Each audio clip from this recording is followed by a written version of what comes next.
Oh, man.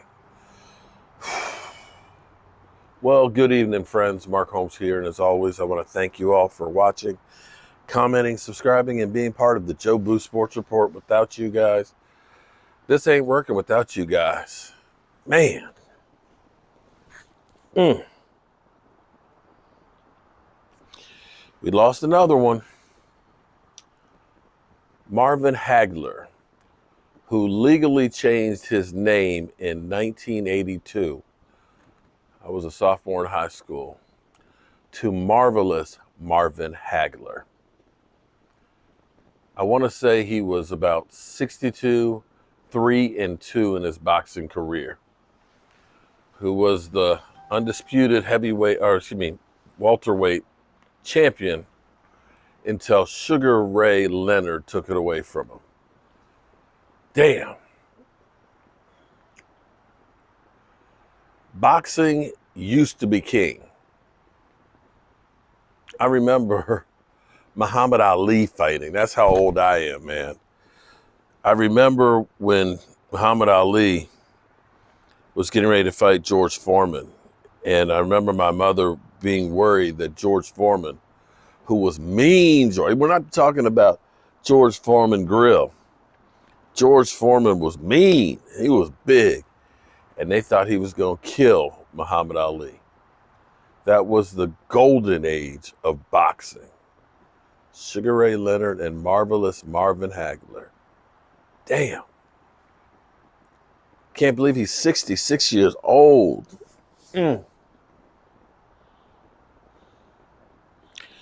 Time flies by. You better make the most of it. You better make the most of every day, because before you know it, that time's going to be up.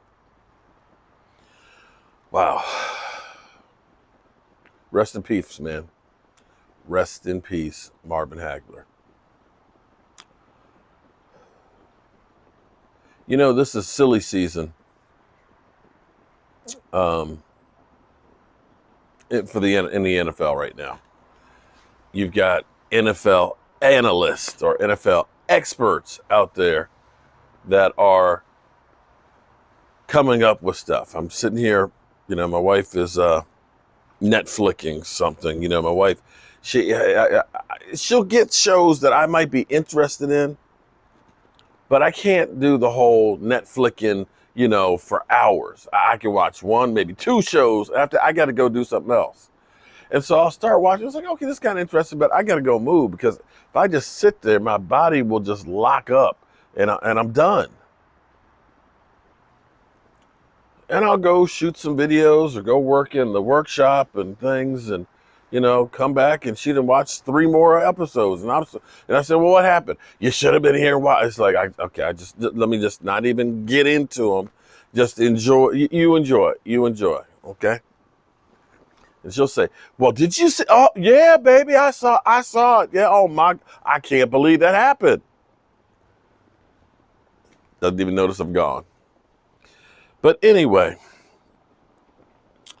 while she's Netflixing and all that, I'm researching, I'm going through the interweb, looking at the Twitter, looking at, Bleacher Report and Yard Barker. And, I'm just, you have gym rats, guys that will literally just go in the gym and, let's pick basketball, man, let's go lift some weights, let's throw the foot. We're just going to be in the gym. We'll find something to do.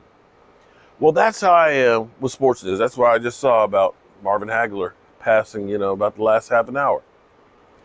And I'm going through, and you'll see these ones, and it's kind of clickbait. Because I saw this article, and it was like, after the, mega news of Dak Prescott signing record contract, another trade or another move may be afoot. And I'm like, what? I mean, check this out. NFL draft analyst says that the Dallas Cowboys could be looking to make a blockbuster trade for Amari Cooper because of paying Dak Prescott so much money. I'm like, who said this? I'm like, I ain't seen this anyplace. Because we went through the whole thing before of let's trade Michael Gallup. Let's trade Michael. When we were talking about Jamal Adams, Cowboys, first round pick, and throw in Michael Gallup. And of course, early part of the season, well, the Cowboys won't have any cash and all that, and they need to fix the defense. So let's go ahead and take Michael Gallup and trade. So now we're going on to the Amari Cooper thing. And so I'm looking to say, what jackass came up with this stuff? Because the Cowboys actually did the deal with Dak Prescott. If you actually look at it and say, the Cowboys have as much cash after signing Dak as they did before. And they can get more cash if the whole idea is get some more talent. And there's a lot of players, so this is my logic, there's a lot of players that are really good that are right now getting cut because teams don't have money to pay them. So instead of trading Amari Cooper, just follow me for a second here. If you trade Amari Cooper, who has had, over 1,000 yards, each of the years he's been here, and even with Andy Dalton and Double G and Ben DiNucci throwing to him, still had over 1,000 yards this year. If your idea is we're getting rid of Amari Cooper to bring in more talent, okay. But if your thing is let's use Amari Cooper to bring in more talent, how about you keep Amari Cooper here and restructure his contract? Grab yourself about $15 million and bring some more talent here with some of these guys that are unemployed. See, this is why I hate freaking fantasy football. Because in fantasy football, every week you're trading and, getting somebody new. Oh, I don't like this guy. I'm going to bench this guy. I'm just going to bring somebody else in. That's great when you're talking about fantasy freaking football. That don't work in the real game of football. When you find something that works, you hold on to it.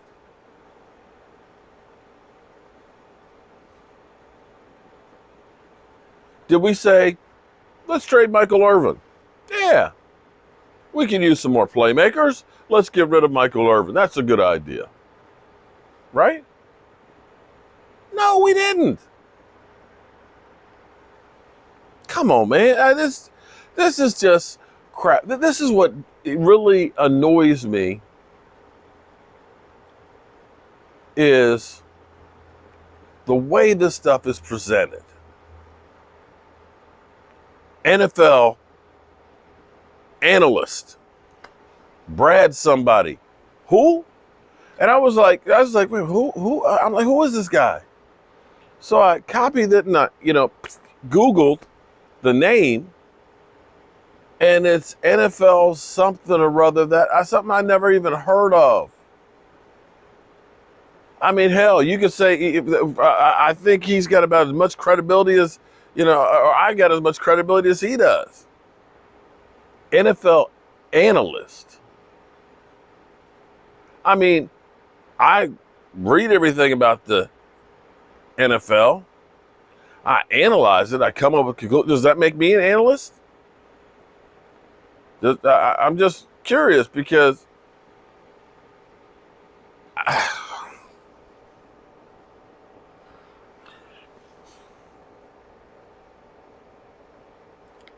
if it ain't broke, don't fix it.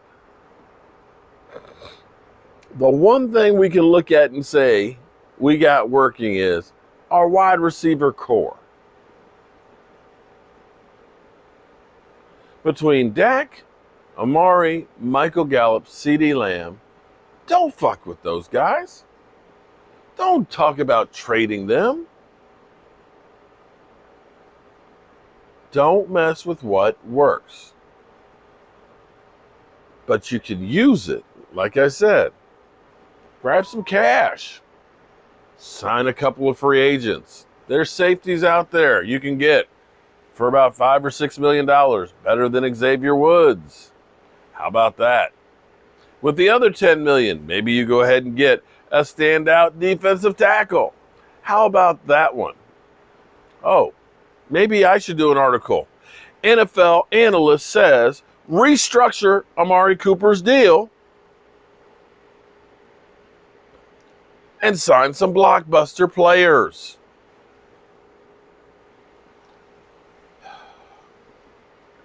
Yeah, you could call me salty for seeing people who have jobs as analysts and NFL experts that don't know their head from their ass. Rest in peace, Marvin. Rest in peace. I'll see you guys in the morning. Peace out.